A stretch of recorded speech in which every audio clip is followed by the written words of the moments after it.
tu toutes les notes. Et c'est parti. Et donc aujourd'hui, question-réponse sur la génération de leads.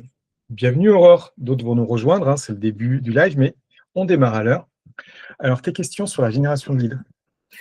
Comment en fait avoir des leads qualifiés, des leads pertinents? C'est peut-être bête comme question, hein, mais bon. Alors ça dépend, ça dépasse. Alors tu cherches qui comme lead qualifié? Tu vises quoi et tu leur vends quoi? Alors je vise des DSI et globalement je leur vends un renfort au sein de leurs équipes pour tout ce qui est audit, structure et pilotage. D'accord, donc c'est de l'assistance technique, hein. Qu'est-ce que j'ai Moi fait? justement c'est de l'assistance gestion de projet. Ah ouais. Je crois y avoir autorisé, oui, c'est bien ça. Parce que des fois, tu sais, tu peux cliquer sur le bouton à côté et la personne veut rentrer, en fait, tu la cliques. C'est clair. Bienvenue Amine. Donc, finalement, il a quitté la réunion.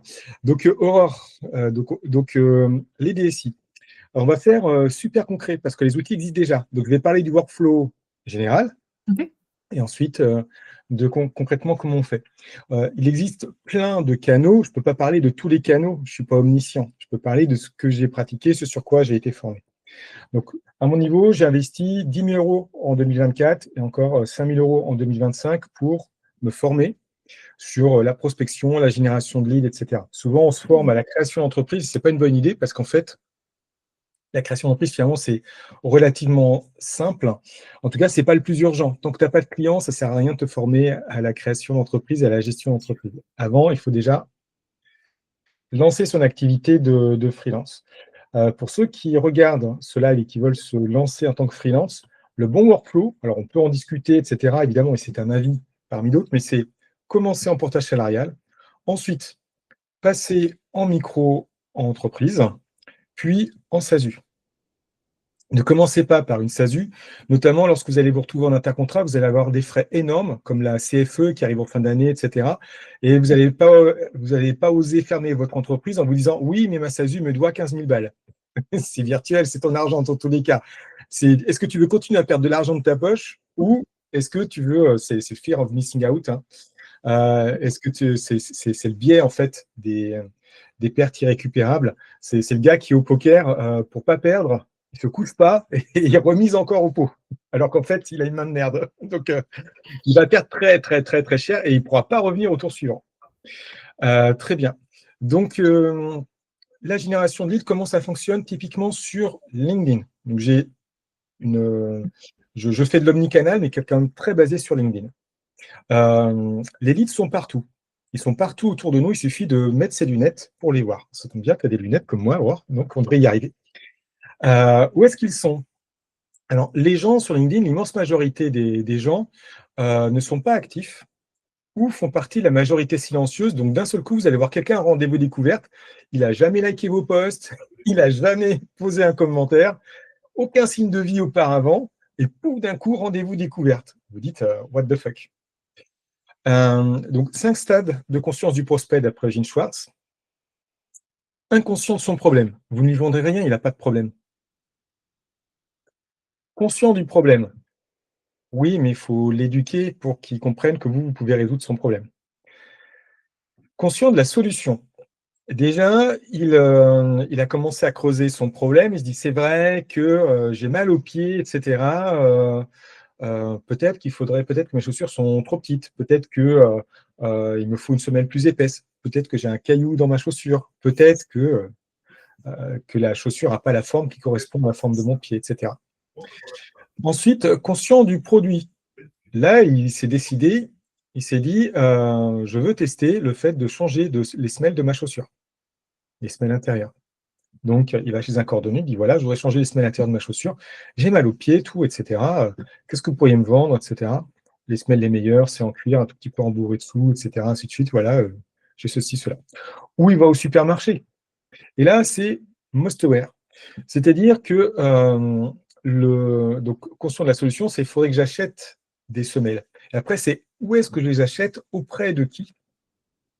Donc, conscient du produit, il se dit les semelles de marque XY, c'est les meilleures. J'ai demandé à des copains, tout ça, etc. Je me suis renseigné, j'ai fait un petit comparatif. Donc là, il devient conscient du produit.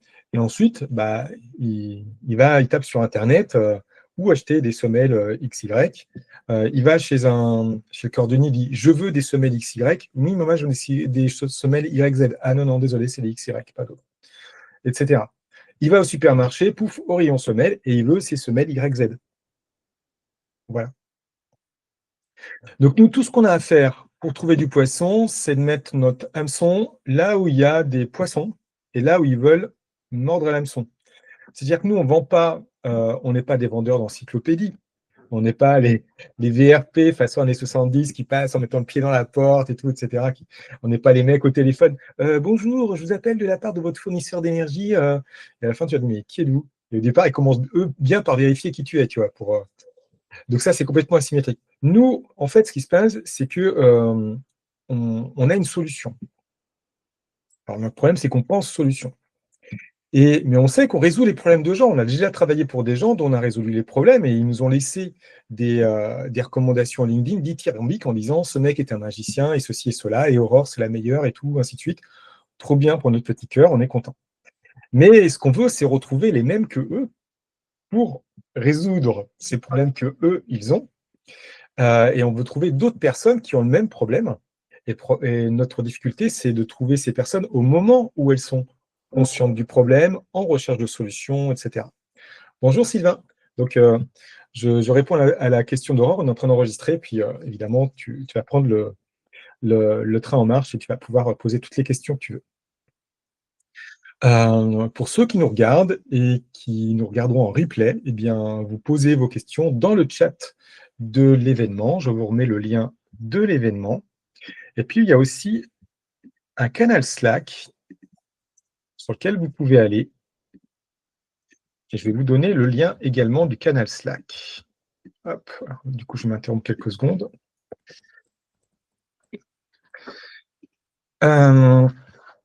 Donc, en fait, ces personnes dont on a déjà résolu le problème, ce sont nos personas. Et les entreprises dans lesquelles travaillent ces personnes, ce sont nos ICP, nos clients idéaux.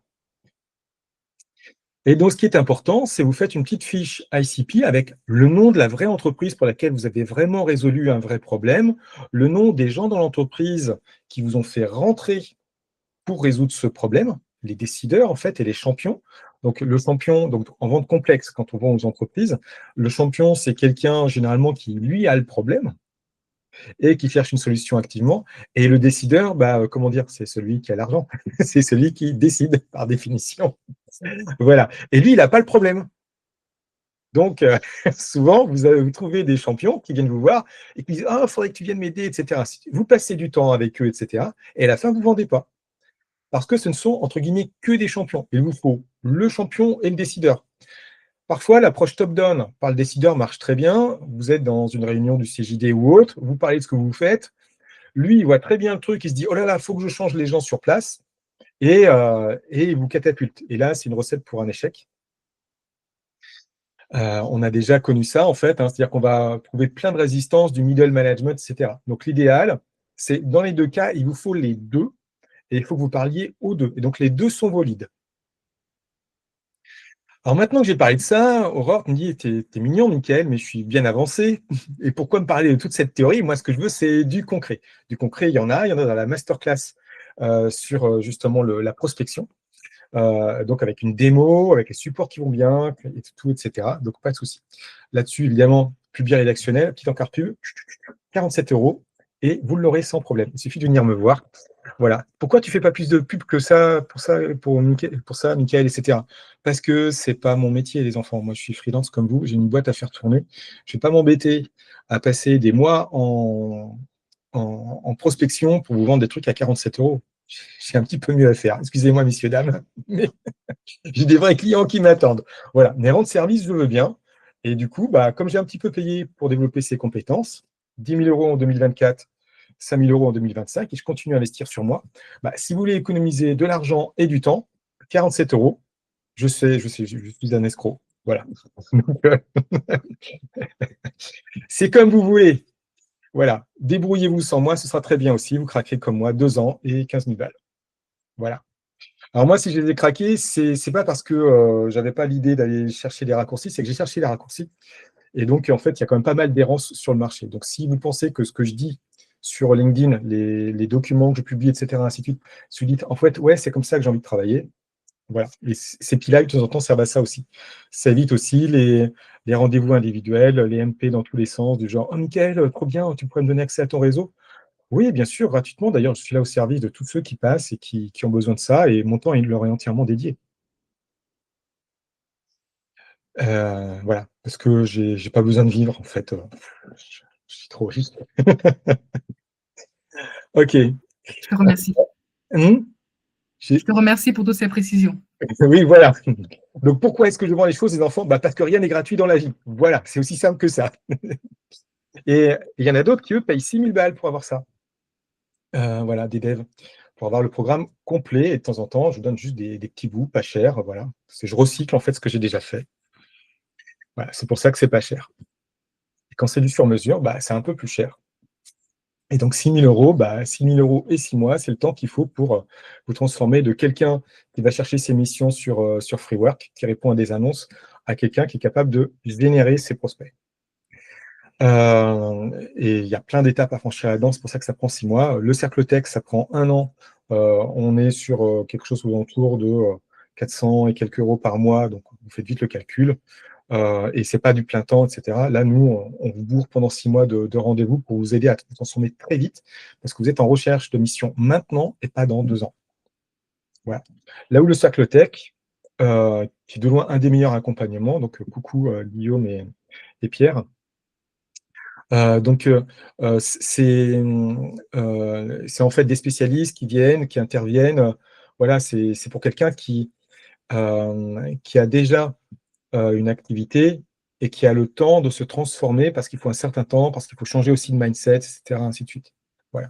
Donc dans Market Dev, on part du principe, on vérifie d'abord que vous êtes prêt à changer de mindset très vite, et à partir de là, si ça colle à ça, vous pouvez rentrer dans une cohorte de 10 personnes et pas plus, et une cohorte, c'est 6 mois, donc on ne peut pas accueillir tout le monde, et c'est Igor et moi, et on y consacre, nous, plus d'une dizaine d'heures par semaine en présentiel avec vous. C'est du done with you, on le fait avec vous. Donc là, on ne va pas faire du avec vous, on va expliquer ce qu'on fait dans ce type d'accompagnement, ou ce que je fais aussi pour des freelances agiles, là, avec des petits modules de 247 €, 2 heures. Ouais. L'espace pub est fermé, maintenant on va pouvoir passer aux choses sérieuses. Donc oui, les webinaires, c'est des espaces pubs, les enfants, vous êtes sur LinkedIn, c'est un réseau professionnel, vous aussi vous cherchez des missions payées, et donc rien n'est complètement, strictement bénévole sur LinkedIn. Maintenant, on va passer à la valeur, parce qu'on est là pour ça. Donc, on a parlé des 5 stades de conscience du prospect. C'est fondamental, parce que sinon, vous n'allez pas être capable de reconnaître un prospect. Si je vous dis, hey, les enfants, aujourd'hui, on va partir à la chasse au dahu. Ah, ça ressemble à quoi un dahu? Alors, le dahu, tu vois, c'est cet animal qui. Tu connais ça? Il y a un autre nom aussi pour cet animal légendaire. Alors, ami animateur BAFA, c'est pas très cool d'abuser de la naïveté des enfants pour ça. Mais donc, si j'ai jamais vu de lynx, je ne sais pas à quoi ça ressemble. Je peux penser que c'est un petit chaton tout mignon, etc. Ne touchez pas les lynx, c'est pas des chatons mignons. Donc voilà. Certes, c'est de la famille des félins, et ça ressemble de loin à un chat, mais quand vous êtes de près, ça ressemble plus trop à un chat. Et j'aimerais pas trop être en tête-à-tête avec ce genre d'animal dans un endroit clos. Donc, donc, du coup, il vous faut une photo. Et bien là, on l'a, notre photo. Mais du coup, comment on identifie que cette personne correspond à la photo? Là, j'ai une espèce de portrait robot, une silhouette. Comment je vérifie que ça colle à la silhouette? Eh bien, c'est à son comportement. Et donc, ce qu'on va chercher, les endroits où il y a du poisson, on les reconnaît au fait qu'il y a des petits signes sur l'eau, et cetera. Et puis, il y a aussi des signes dans l'environnement qui montrent que ça serait des endroits où pourraient se plaire les poissons. Eh bien, on va faire la même chose. Alors, sur LinkedIn, où sont nos prospects? Ils sont dans les groupes LinkedIn, dans les événements LinkedIn. Par exemple, ici, connecté à cet événement, il y a des gens qui pourraient bien vouloir acheter des formations ou des accompagnements quelconques à la prospection. Pourquoi? Parce que, ils ont répondu à une notification LinkedIn. Ce n'était pas très intrusif, mais ça leur disait « Hey, coucou, je vais t'expliquer comment trouver des leads ». Les gens qui ne sont pas intéressés, ils ont fait dites suite, ils ont cliqué sur la croix, basta, ils ont oublié la notification. Mais les autres, ils ont cliqué yes, OK. Peut-être même qu'ils sont allés regarder parce qu'ils étaient un petit peu suspicieux, pas très chaud. Ils sont allés regarder la page de l'événement en disant, mais attends, ça parle de quoi? Quel est vraiment le résumé, la description de l'événement? L'illustration a peut-être joué pour les convaincre. Est-ce qu'elle est un peu pro ou pas, etc. Spoiler, ne mettez pas d'argent dans votre première offre. Vous ne savez pas si ça plaira aux gens. Commencez par gaspiller des prospects potentiels. Vous faites un truc très moche, très rapide, boum, vous y allez en mode sauvage. Si malgré tout, il y a quelques personnes qui viennent un petit peu, c'est qu'il faut continuer à creuser. S'il n'y a personne, il faut se poser quelques questions et globalement, sans doute, arrêter là et tenter une autre expérience. Le business, ce n'est qu'une histoire d'expérience. Et il y a des gens différents de vous qui vont réussir dans les contextes où vous allez tester, mais ils sont différents de vous, à des moments différents peut-être, auprès d'un public différent. Alors, ces gens, ils ressemblent à quoi? Donc, je disais, petite notif LinkedIn. Donc là, je suis en train de faire le workflow. Hein. Je crée un événement et ensuite, je vous invite à cet événement avec les fonctionnalités natives de LinkedIn. Et qu'est-ce qui se passe pour vous en termes d'expérience utilisateur? Bah, elle voit un petit truc qui dit, hop, Michael Ruot, tiens, je le connais ce gars-là, il organise un truc qui parle de comment trouver des leads. Donc, je le connais ce gars-là. La prospection à froid, ça ne marche pas. Quand on parle de cold call, en réalité, c'est du warm call. On n'appelle pas les gens comme ça de but en blanc. Vous savez ce que ça vous fait à vous quand on vous appelle de but en blanc. Donc, vous voyez bien que vous allez perdre votre temps à le faire. Donc, il faut être un petit peu proche de la personne. Proche sur LinkedIn, c'est être contact. Et donc, on parlera plus tard de comment on rentre en contact avec les gens. Mais on part du principe que vous avez déjà dans vos contacts des clients. Et souvent, c'est le cas et vous ne les voyez pas. Donc, on organise un événement où on invite simplement des gens à un événement que quelqu'un d'autre organise, mais le but du jeu, c'est de vérifier si Aurore, elle répondrait à ce stimulus-là. Est-ce qu'elle cherche des leads? Parce que si elle n'en cherche pas, elle ne viendra pas à l'événement. Peut-être que si elle en cherche, elle ne viendra pas non plus à l'événement pour d'autres raisons, mais voilà. Donc, la personne est inscrite. Ensuite, il y a tout un mécanisme de rappel sur LinkedIn qui se fait ou qui ne se fait pas, qui n'est pas terrible. On peut faire beaucoup mieux que ce que je fais, beaucoup plus celle-ci que ce que je fais. Là, vous n'êtes que 2 sur 70 inscrits, je crois, et franchement, ça m'est égal. Et c'est autrement que je vais travailler le truc, je vous expliquerai après. Donc, si la personne, tu as déjà un brin de confiance, qu'elle te propose un truc en te disant je vais t'en parler et je vais te donner de la vraie valeur, sans me soucier de vendre, juste je vais avancer dans la conversation avec toi et te donner de la valeur, on est en train de créer une relation. Et c'est ça qui va vendre. Il vous faut 7 points de contact pour vendre. C'est une moyenne, ça dépend du secteur, plein de trucs, mais mettez-vous ça à peu près dans la tête. Donc, vous n'allez pas vendre directement aux gens. D'autre part, comme le dit Jérémy Coleman, le coach de coach, les gens qui sont prêts à acheter dans votre audience, c'est 3% de votre audience. Il vaut mieux travailler pour les gens qui vont acheter dans 6 mois. Parce que peut-être que vous perdez des clients qui auraient pu signer tout de suite maintenant, mais si vous faites que vous focalisez sur les clients qui sont prêts à signer tout de suite maintenant, vous allez être tout le temps en mode comme ça. Vous allez toujours faire des efforts pour aller choper ces 3% de clients et vous allez faire fuir tous les autres. Nous, on n'est pas des vendeurs professionnels. On se forme dans un temps très court pour être capable de trouver les gens à qui on peut rendre service et qui cherchent le service qu'on rend. Et c'est ça aussi que dit Jérémy Coleman. Donc il dit, n'ayez pas peur de donner tout ce que vous savez. De toute façon, les lead magnets, les gens ne les lisent pas. Combien de personnes vont regarder cette vidéo? Combien vont prendre des notes, etc. Mais ce qui compte, c'est qu'ils ont envoyé un signal qui s'intéressait à ça. Donc ensuite, après le live, j'enverrai le lien du replay. Des gens, il y aura peut-être une conversation qui en naîtra, etc., ainsi de suite. Et ce n'est pas tout de suite que je vais leur vendre quelque chose, c'est peut-être dans je ne sais pas combien de temps. Et c'est eux qui viendront, qui prendront rendez-vous.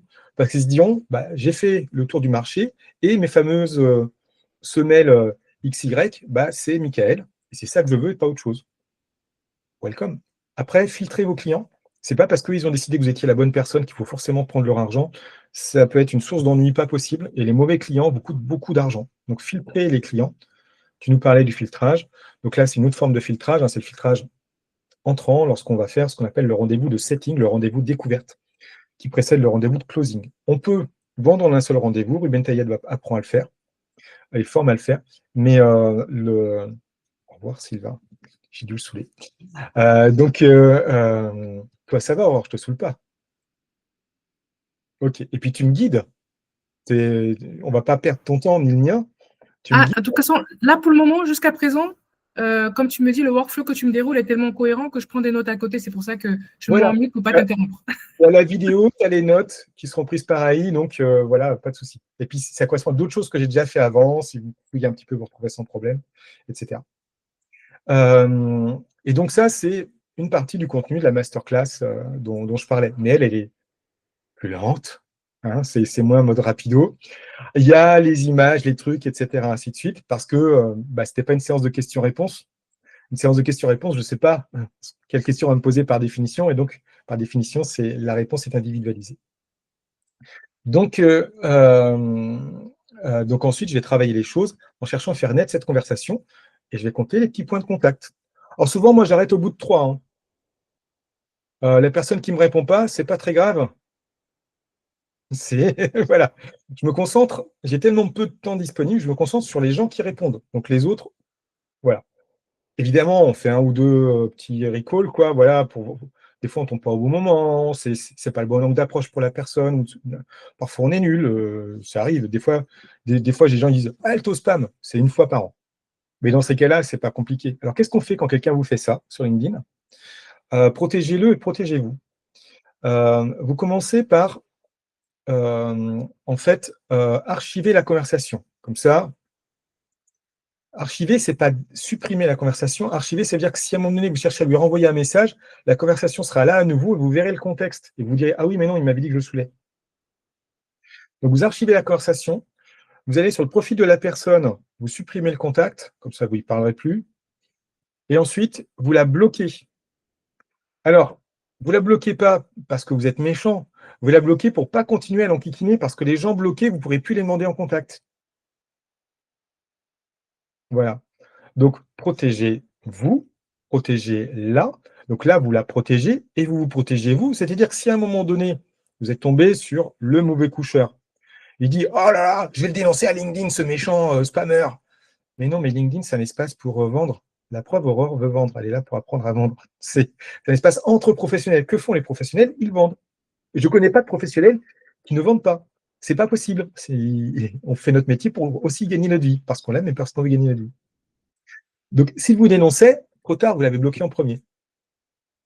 Et donc, ça ne compte pas. J'aime la protection mutuelle. Et surtout, vous le faites comme la prospection, dans l'intention de rendre service aux gens et d'être sympa avec les gens, et pas dans un mode rage quit, je te bloque, plus jamais de la vie, je te parle, etc. Tout ça. Oui, c'est pas toi, c'est moi. En fait, je me suis mal pris, on ne se parlera plus, c'est pas grave. Voilà. Ça, c'est pour les gens qui réagissent de façon très négative, parce qu'en fait, on a raté l'approche et on n'a jamais l'occasion de faire deuxième fois, de refaire une première impression, en fait. Donc, c'est raté, ça fait partie de la vie. Passer à autre chose, il y a assez de clients. Voilà. Moi, je n'ai pas besoin de revenir là-dessus. Peut-être que je rate des ventes, hein. Sûrement. Hein.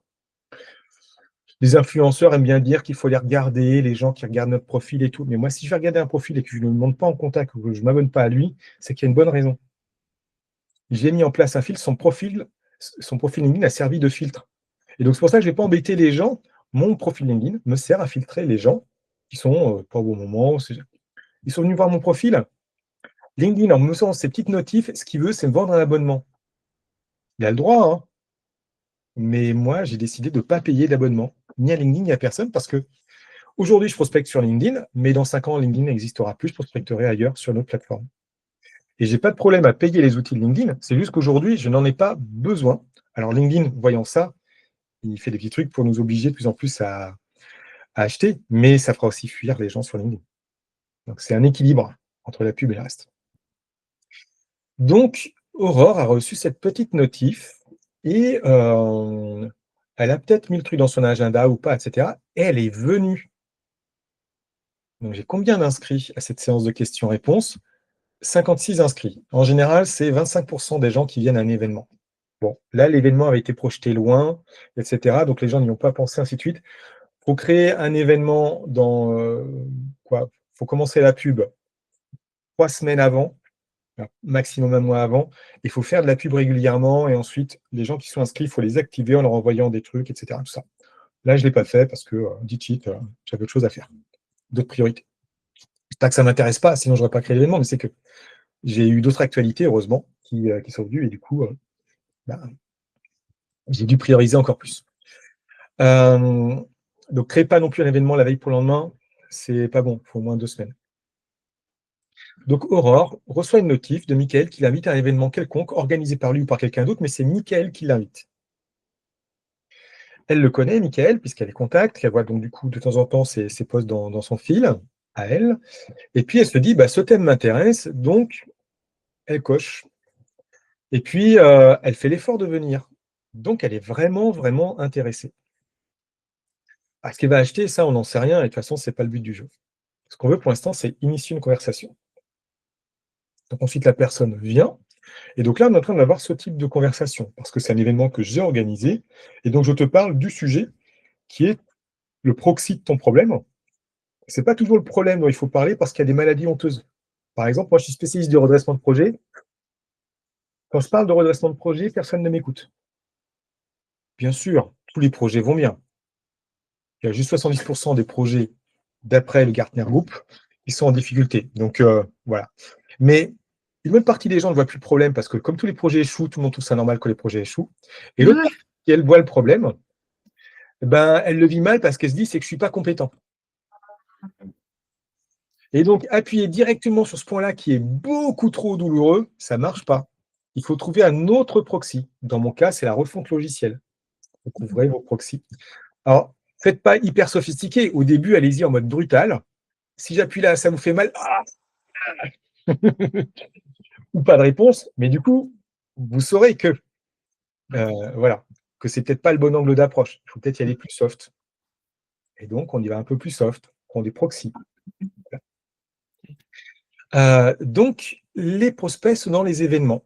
Si toi, tu n'as pas organisé l'événement, tu peux inviter des gens à un événement. Ensuite, tu vas les retrouver dans la liste des personnes qui sont inscrites à l'événement. Et tu vas voir là-dedans les gens qui sont contact de toi et ceux qui ne sont pas contact. Ceux qui ne sont pas contact, potentiellement, ils sont dans ta cible. Donc, tu peux les ajouter en contact s'ils acceptent.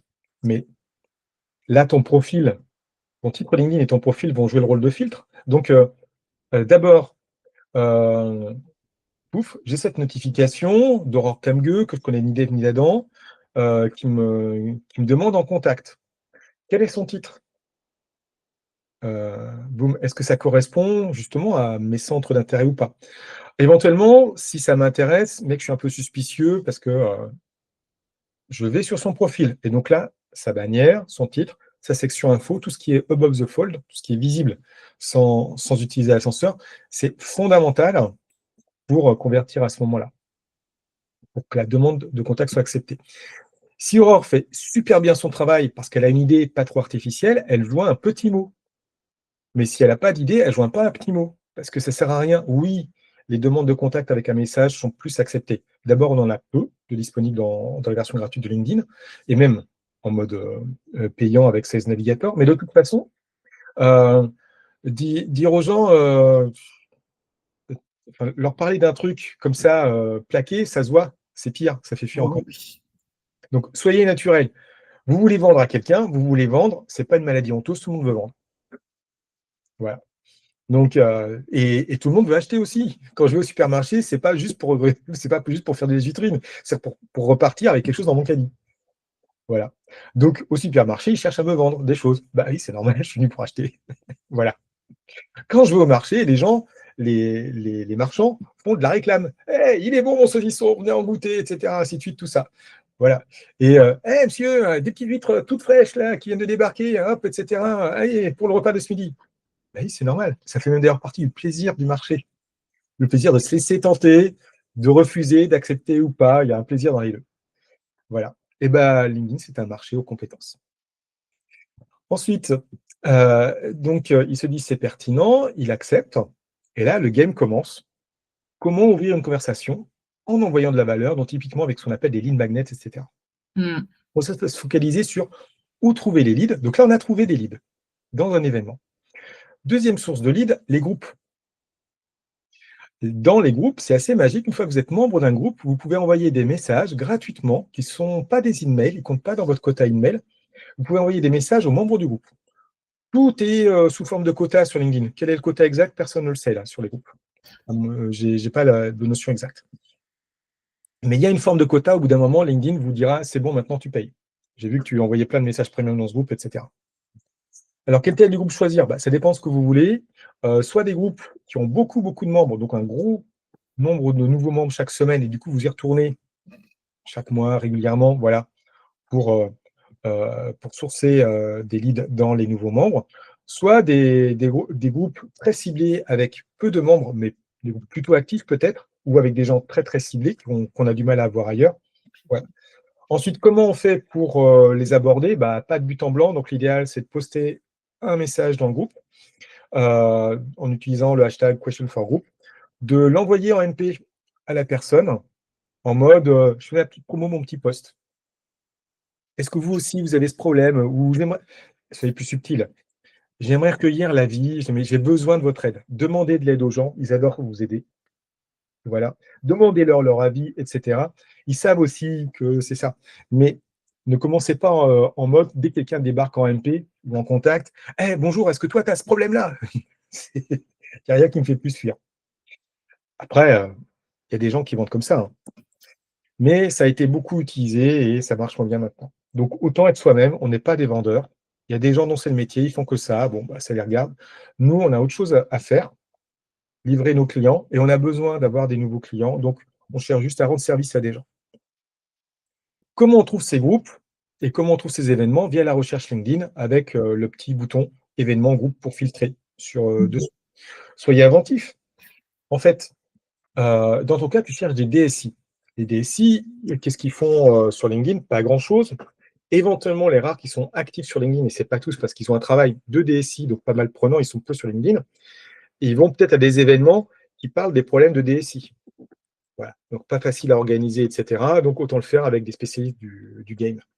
Dans ton cas, Aurore, par exemple, Expressotech, voilà, c'est le bon canal. Tu as aussi, si tu vises aussi les CTO de SaaS, tu as aussi le groupe en fait think tank des SaaS qui est adapté. Et puis, si tu cherches DSI, CTO, etc., tu trouveras des groupes et des événements. Et puis ensuite, il faut être habile pour trouver les événements et les groupes en fonction du thème. Est-ce que les DSI que je vise sont intéressés par l'agilité, par le delivery, par la cybersécurité, etc., ainsi de suite. Même si ce n'est vraiment pas de la cybersécurité. Oui. L'enjeu, c'est où sont les poissons. Et puis après, je vais leur mettre ce qu'il faut pour qu'ils viennent à moi. Et après, d'ailleurs, en fait, je ne fais que compter les poissons, je les relâche. Hein, je ne suis pas un barbare. Voilà. Voilà. Mais c'est l'idée.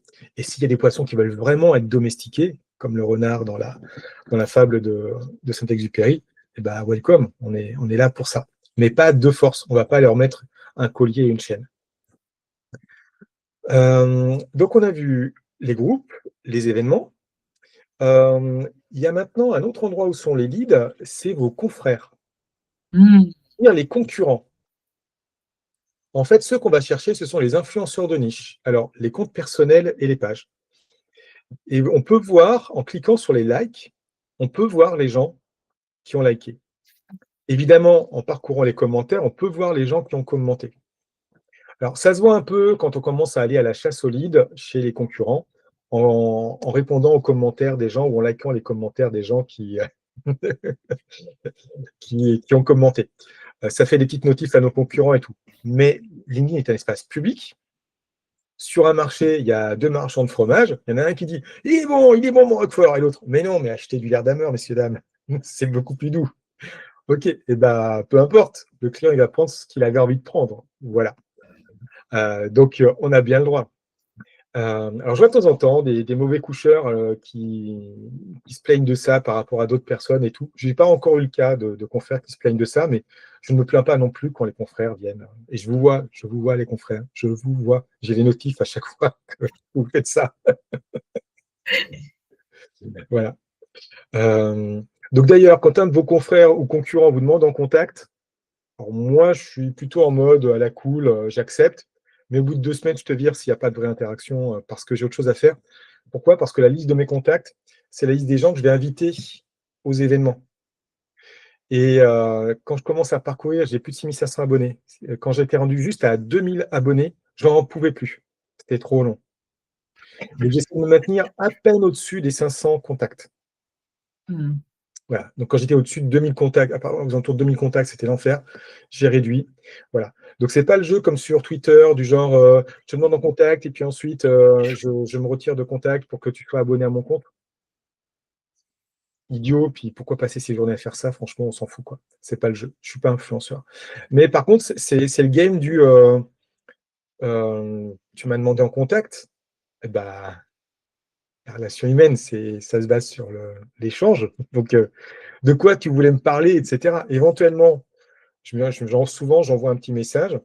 Il y a un autre effet de bord intéressant à ça. Envoyez un message avant de supprimer le contact. Vous envoyez un message, 2 semaines après, vous faites le tri, vous virez les vieux messages, enfin les gens qui n'ont pas répondu à ces messages. Dès qu'il y a un message, le canal reste ouvert entre vous et la personne, sans être contact. Donc, et autant de messages que vous voulez. Et vous n'êtes pas pollué par les notifs autour de lui, etc. Bref, ça, c'est un autre thème que j'ai déjà évoqué notamment dans un document sur l'onglet documents de mon profil. J'appelais ça LinkedIn et ton CRM. Pas besoin. Au départ, j'avais un CRM en 2024 et je ne m'en sers plus en 2025 parce que j'ai l'équivalent en mieux de mon CRM sans faire aucun effort directement dans LinkedIn. Okay. Mais c'est une organisation spécifique que j'ai développée au fil du temps. En général, on m'a conseillé de rajouter des outils sur LinkedIn et tout, etc., ainsi de suite. Et ça monte des usines à gaz. Et moi, je suis très adepte du lean, en faire le moins possible. Et j'ai trouvé comment faire à force d'expérience, donc je vous le partage. Donc les leads, ils sont dans les likes et les commentaires des influenceurs de ta niche. Les gens qui parlent du problème que tu cherches à résoudre ou qui parlent de proxy, de problèmes connexes. Les meilleurs confrères, c'est ceux qui visent les mêmes clients mais qui leur vendent autre chose. Il y en a un qui te vend le fromage, il y en a un qui te vend les poires. Voilà, les fruits et légumes. Et donc, tu vas acheter aux deux parce que tu as besoin de fromage et tu as besoin d'un dessert. Voilà. Et ces gens-là, vous pouvez les intégrer dans ce qu'on appelle en effectuation le patchwork fou. Je préfère parler de patchwork stratégique. Ce sont vos partenaires stratégiques et l'idéal, c'est de développer avec eux des actions concrètes. Un vrai partenariat, ce n'est pas quelqu'un qui like et qui fait « Oh, trop bien, je t'envoie de la force sur LinkedIn ». On s'en fout de ça. En plus, ça brouille les signaux LinkedIn. Si votre post fait un flop, il fait un flop, point. Ce qui parlait à personne, c'est une information. Et donc, vous avez appris quelque chose et ensuite, vous ferez mieux. Si à chaque fois, vous faites un post, les copains viennent et disent « Oh, trop bien, je t'aime, etc. » Vous ne savez plus ce qui marche pas. Tout est brouillé, vous n'avez plus d'informations. Donc, lorsque vraiment, il y a des gens qui sont comme ça, qui vont dans le même sens que vous, qui parlent à la même cible, qui ne lui vendent pas la même chose, etc., là, l'idée, c'est d'organiser des choses ensemble. Ça, dans l'effectuation, c'est l'équivalent du capital. C'est de la pub. Vous leur faites de la pub, ils vous font de la pub. Et ce n'est pas juste un échange de pub. L'idéal, c'est que ça aille vraiment beaucoup plus loin. Et ces partenaires, ce sont des personnes, ce ne sont pas des sociétés seulement. C'est des personnes dans ces sociétés. En fait, tout est basé sur les relations humaines, encore une fois. Donc là, Aurore, je pense avoir répondu à ta question. Où se trouvent les leads sur LinkedIn? Ils se trouvent dans les groupes, dans les événements, ils se trouvent dans les likes et les commentaires chez nos confrères lorsqu'ils parlent de ce problème-là, sur les posts qui parlent du problème qu'on cherche à résoudre ou de proxy. Voilà. Et puis après, il y aurait plein d'autres questions, évidemment, c'est comment on les aborde et tout, mais ce sera un autre épisode. C'est noté. En tout cas, c'est parfait, très clair, merci. Extra. Alors, l'idéal, c'est avec des illustrations et tout. Une prochaine fois, s'il y a beaucoup de demandes, si vous êtes un peu plus qu'une personne à vous connecter, des illustrations, etc. N'hésite pas à le demander, notamment sur le Slack Agiletech. Alors, je vais vous envoyer le lien du Slack. Hop, lien, hop. Et donc, Slack. Hop. Et donc, je vous envoie le lien de ce Slack. Pouf. J'y arrive. Voilà. Donc, toi, tu es déjà sur le Slack Agiletech. Oui. Voilà. Et puis, moi, je vais donc poster un petit message, un petit peu avant d'arrêter l'enregistrement. Alors,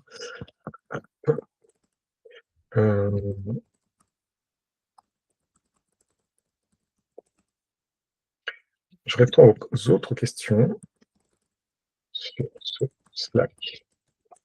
Hop là. Boum. Et puis, il faudra que je poste le replay.